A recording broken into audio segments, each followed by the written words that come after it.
international maintenant. Cette vague de chaleur en Europe se poursuit, Alexandre. Ah oui, vraiment, ce serait très chaud en fin de semaine. L'Italie, c'est un peu le centre de tout ça. Et attention aux températures. En début de semaine prochaine, on pourrait fracasser des records. Romain Chauvet est journaliste. On lui parle du côté de la Grèce. Bonjour, Romain. Oui, bonjour Alexandre. Alors, décris-nous un peu l'état de situation présentement de cette vague de chaleur qui frappe l'Europe. Oui, pour ce qui est d'Athènes, on vient de franchir dans les dernières minutes d'atteindre 40 degrés Celsius. Dès très tôt ce matin, en fait, dès 9 heures, il faisait déjà 38 degrés. Donc la nuit qui a été très chaude.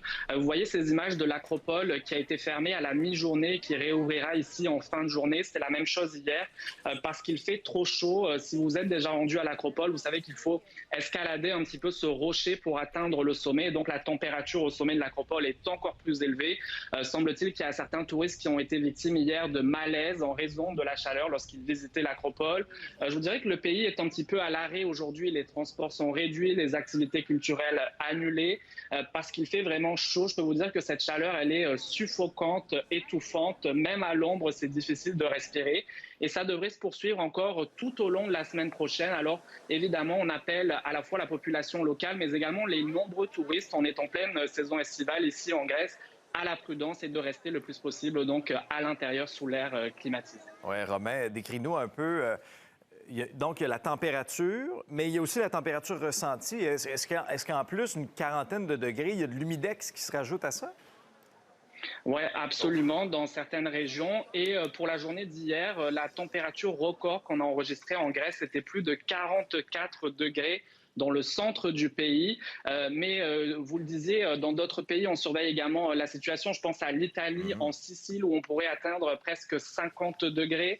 Une situation également difficile du côté de l'Espagne, où on a enregistré 60 degrés sur le sol à certains endroits dans ce pays. Alors oui, c'est tout le sud de l'Europe qui est aux prises avec cette vague de chaleur.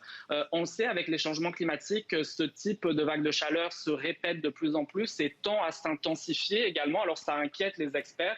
D'autant plus qu'on a appris dans les derniers jours que les canicules de l'été dernier, à travers toute l'Europe, ont fait plus de 60 000 morts.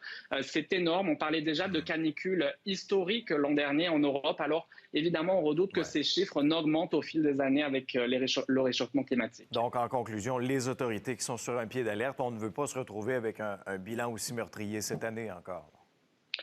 Absolument. Et les autorités qui surveillent également les incendies, les feux de forêt. C'est un dossier, ça, chaque été, qui fait les manchettes ici en Grèce. On redoute notamment des vents dans la journée de demain qui pourraient être propices au déclenchement et à l'aggravement de certains feux de forêt qui se sont déclenchés dans les dernières heures ici. Pour l'instant, rien de majeur, pas d'évacuation, mais c'est toujours une situation critique dans le sud de l'Europe et particulièrement en Grèce. Alors oui, toutes les autorités ici en Grèce qui sont sur le qui-vive ici. Romain Chauvet, journaliste qui nous parle en direct de la Grèce ce matin. Merci beaucoup, Romain. Fais attention à toi. Continue de rester au frais. C'est ce qu'il faut faire. C'est la bonne chose à faire. Salut, Romain.